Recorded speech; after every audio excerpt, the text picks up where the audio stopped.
Imaginez-vous, naître dans un petit village à l'ouest du Cameroun, devoir aller travailler dans des mines pour vous nourrir, arriver en Europe de manière clandestine et devoir vivre dans les rues, pour ensuite devenir champion du monde en MMA et être admiré par des milliers de personnes dans le monde, y compris Cristiano Ronaldo. Ceci est la success story de Francis Ngannou.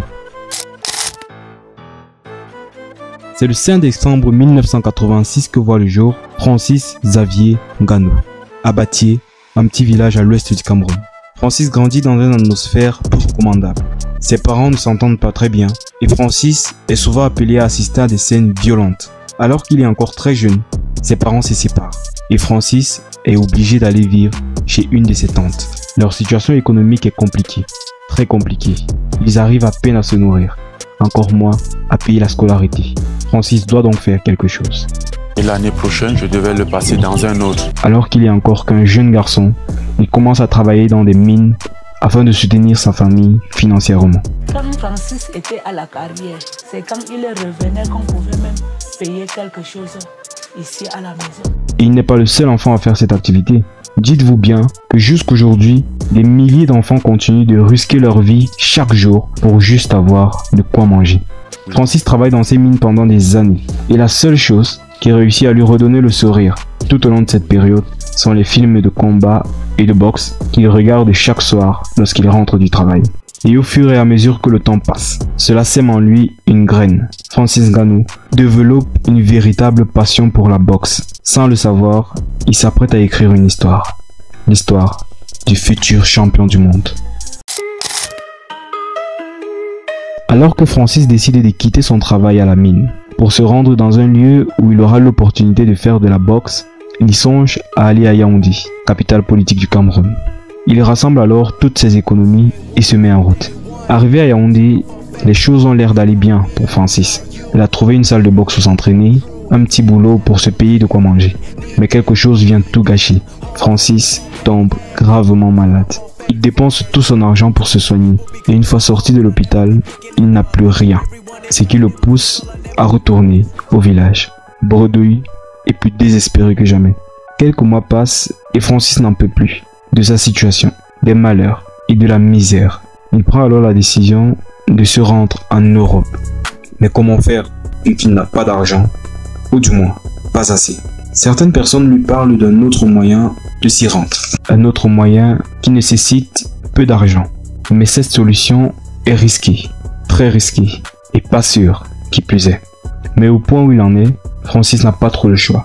Le plan est d'abord de se rendre au Maroc, en passant par le désert du Sahara. Et une fois au Maroc, essayer de se rendre en Europe en passant soit par la mer, soit par les frontières. Une véritable aventure digne d'une série télévisée. L'aventure commence. Et après avoir vécu l'enfer dans le désert, Francis arrive par miracle au Maroc. La suite du plan est bien évidemment de se rendre en Europe. Et à ce niveau, deux options se posent, la mer ou les frontières. Francis et une partie de ses compagnons optent pour les frontières. Mais après avoir failli mourir, déchiqueté par les barbelés et sous les coups des policiers, à plusieurs reprises, Francis opte alors pour le plan B, la mer. Il va essayer une fois, mais sans succès.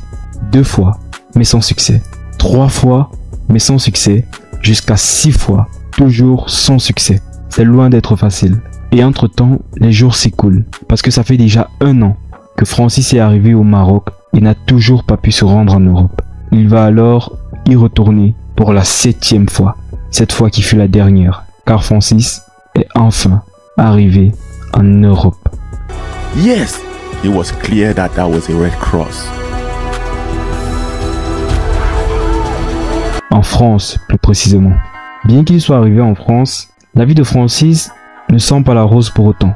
Sans argent et sans endroit où dormir, il n'a pas d'autre choix que de vivre dans la rue.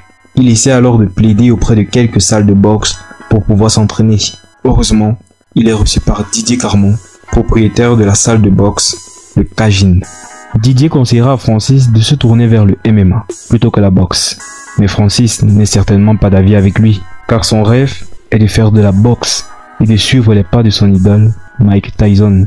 Mais à force d'insister, Francis finit par accepter et se mettre au MMA. Une décision qui va lancer la carrière, pas de n'importe quel combattant, mais d'un des meilleurs qu'aurait connu le MMA. Quelques mois après, la salle de DJ ferme. Francis est donc redirigé vers le MMA Factory, une autre salle de boxe, celle de Fernand Lopez. C'est à ce moment que débutera réellement sa carrière. Francis est un véritable lion sur le ring. Juste 3 ans après son arrivée en France, Francis est recruté par la ligue de MMA, la plus prestigieuse au monde, l'UFC. Il s'envole alors pour les États-Unis d'Amérique. Je tape les gens pour vivre. En l'espace de quelques temps, Francis se démarque de tous et en moins de temps qu'il ne faut pour le dire, Francis Ngannou est le nouveau champion du monde de l'UFC. And new heavyweight champion of the world.